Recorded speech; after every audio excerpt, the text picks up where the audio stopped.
Welcome to The Explainer. You know, for a long time, there was this idea of one single blockchain to rule them all. But that's probably not how things are going to shake out. Today, we're going to dive into a much more interesting future, one where specialized chains are built to tackle some of the biggest, thorniest problems in crypto. So let's just kick things off with that big question, right?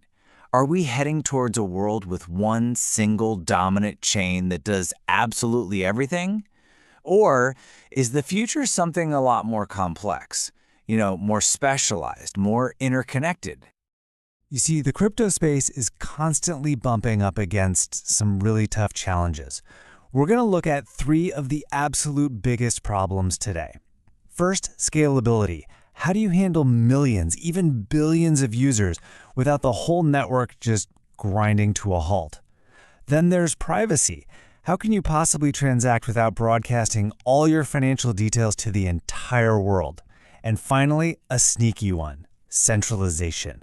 How are we supposed to build a decentralized web if all the underlying infrastructure is, well, centralized? All right, so today we're going to explore how three very different projects are engineered to solve each one of these challenges. We'll be looking at Caldera, Zcash, and the Internet Computer. Okay, let's jump right into our first problem, scalability. This is a big one. Think about a network like Ethereum. The more popular it gets, the more people use it, and the more clogged it becomes. It's like a highway during rush hour. Suddenly, transaction fees or gas prices just skyrocket, and waiting for your transaction to go through can feel like it takes forever. It's really a classic case of being a victim of your own success. So one of the key solutions that's emerged are called rollups. Basically, they bundle a ton of transactions together off the main chain to lighten the load. Super smart. But here's the catch.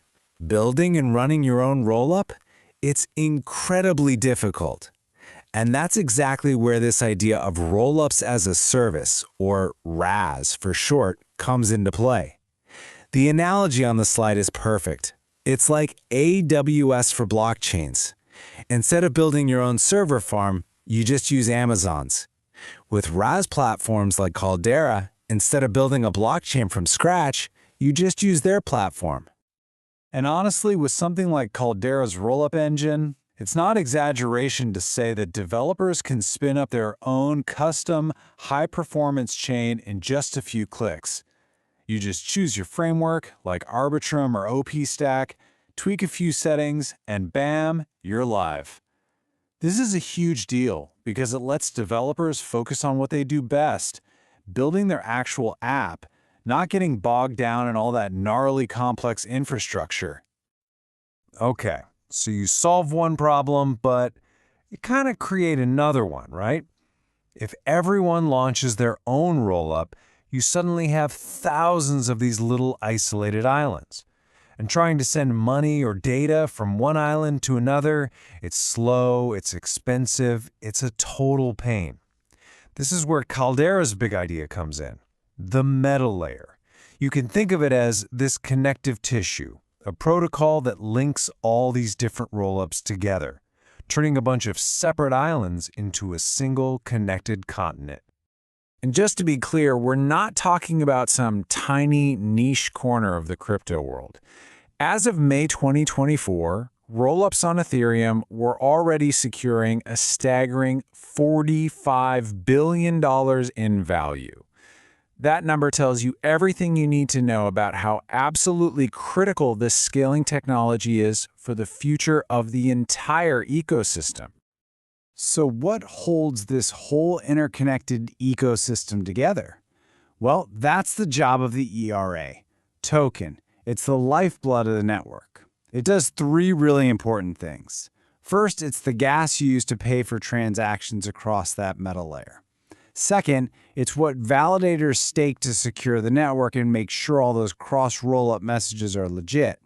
And third, it's a governance token. So if you hold the ERA, you get a vote on how the protocol evolves over time. All right, let's switch gears and talk about our second major dilemma, privacy. Now, there's this huge misconception out there that Bitcoin is anonymous. It's really not. It's pseudo-anonymous.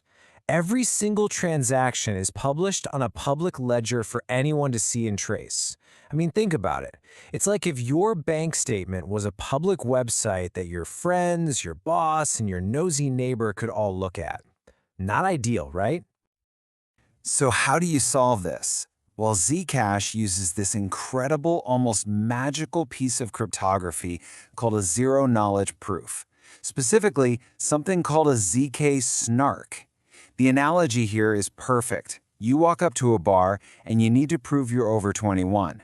With a zk-SNARK, you could prove it to the bouncer without ever showing them your ID, without revealing your name, your address, or your actual birthday. It's the same idea on the blockchain. You can prove you have the funds to make a payment without revealing who you are, who you're paying, or the amount. It's mind-bending stuff. But here's what's really clever about Zcash's design. This super powerful privacy is completely optional. You're in control. You can use a transparent address, a T address, which works just like Bitcoin, totally public. Or you can use a shielded address, an S address, which uses those zk-SNARKs to hide everything.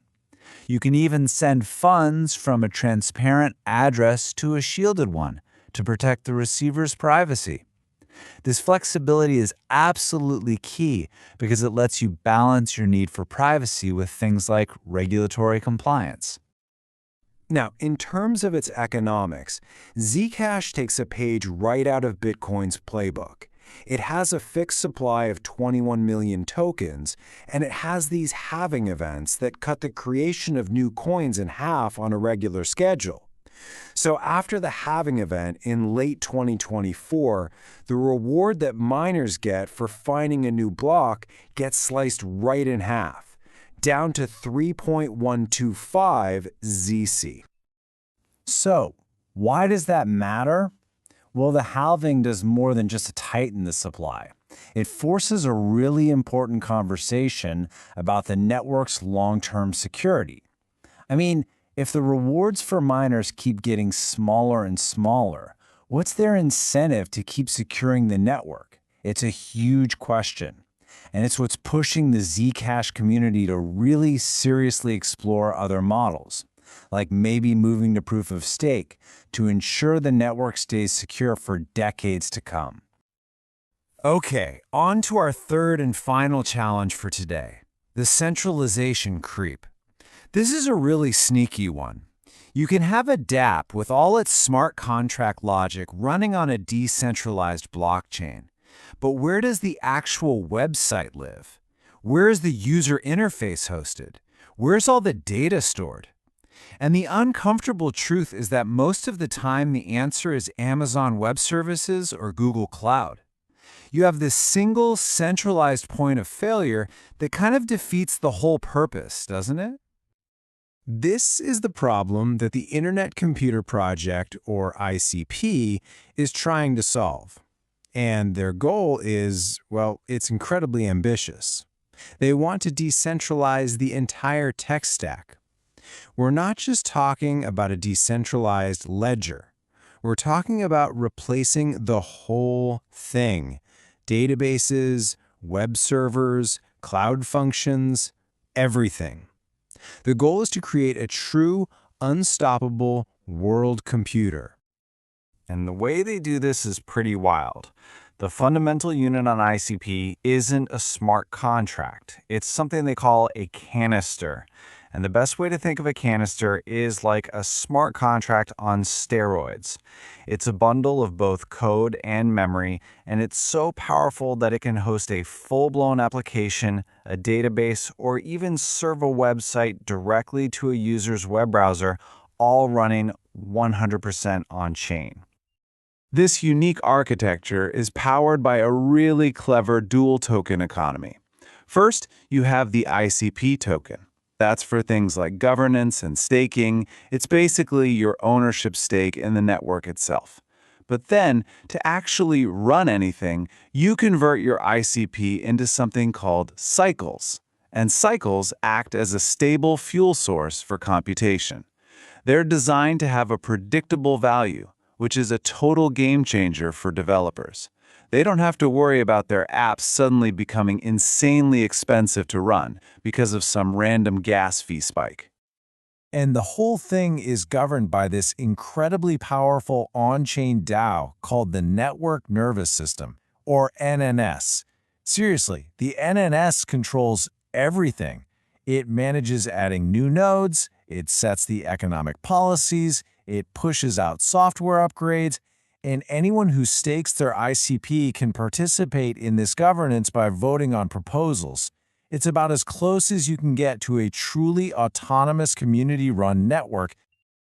Okay, so we've looked at 3 very different projects, each tackling a massive fundamental problem.